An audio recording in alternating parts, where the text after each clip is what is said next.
আসসালামু আলাইকুম, কি অবস্থা সবার?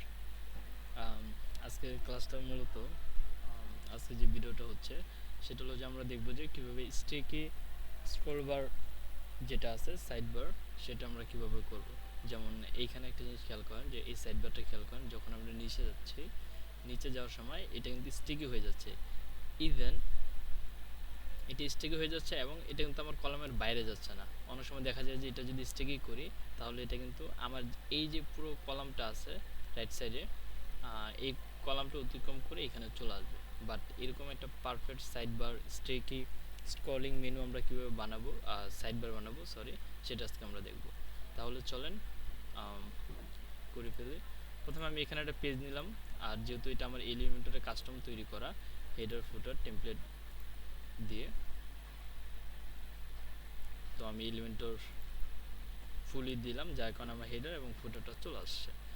এখন আমার এই দুইটা জিনিস আমি নিয়ে আসি, সেটা হলো যে এগুলোকে কপি করে আমি নিয়ে আসি।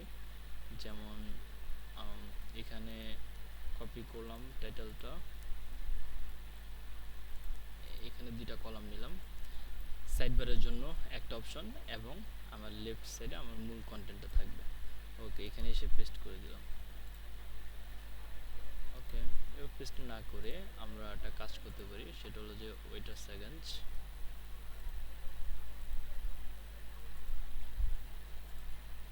ফুল কন্টেন্টে আমরা কপি করে সাইডে নিয়ে আসি নাকি। এইখানে ধরেন কপি করলাম এবং এটা মতো আমরা সেম টু সেম করবো, তাই না? ওকে, এখানে আমরা চলে আসলাম, আসার পর আমি এটা পেস্ট করে দিলাম। পেস্ট করার পর যেহেতু টোটাল আমি কপি করছি যার কারণে এটা আমার এখন কি আচ্ছা এখন সাইডবার দেখাচ্ছে না এটার মতো, রাইট?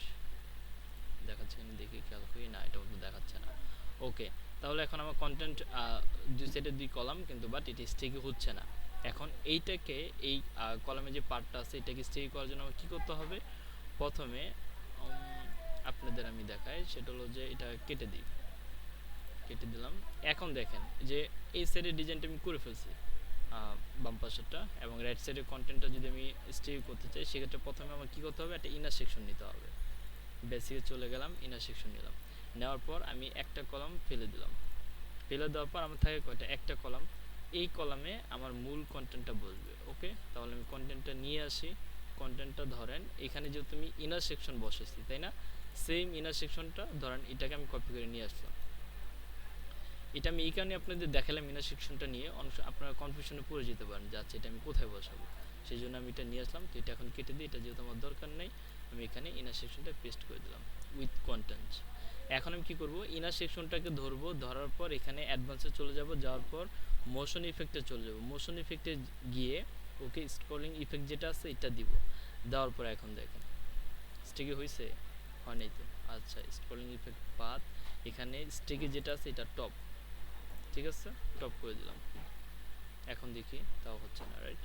ওকে, এটা 50, এটা টপ করে দিলাম। অ্যান্ড দেখেন আমার স্টিকি হয়েছে,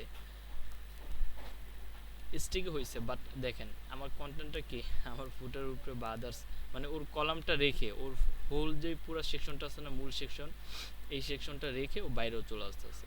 এখন ওকে একটা কন্ডিশন বলে দিতে হবে যে তুমি তোমার কলামের বাইরে যাবা না, নিচে আসবো এবং স্টে, আর এটা অফ করে দিন, এটা জিরোই থাকবে ডিফল্টভাবে।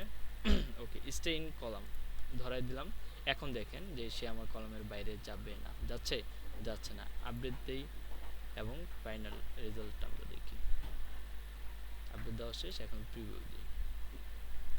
প্রিভিউ দেওয়ার পর এখন দেখি আমরা, ওকে দেখেন স্টিকি হয়েছে, স্টিকি হয়ে গেছে। বাট যখন আমরা স্টে ইন কলামটা উঠিয়ে দিব, এটা ইম্পর্টেন্ট জিনিস, তখন দেখেন যে আমার এটা ডিজাইনটা কেমন হয়।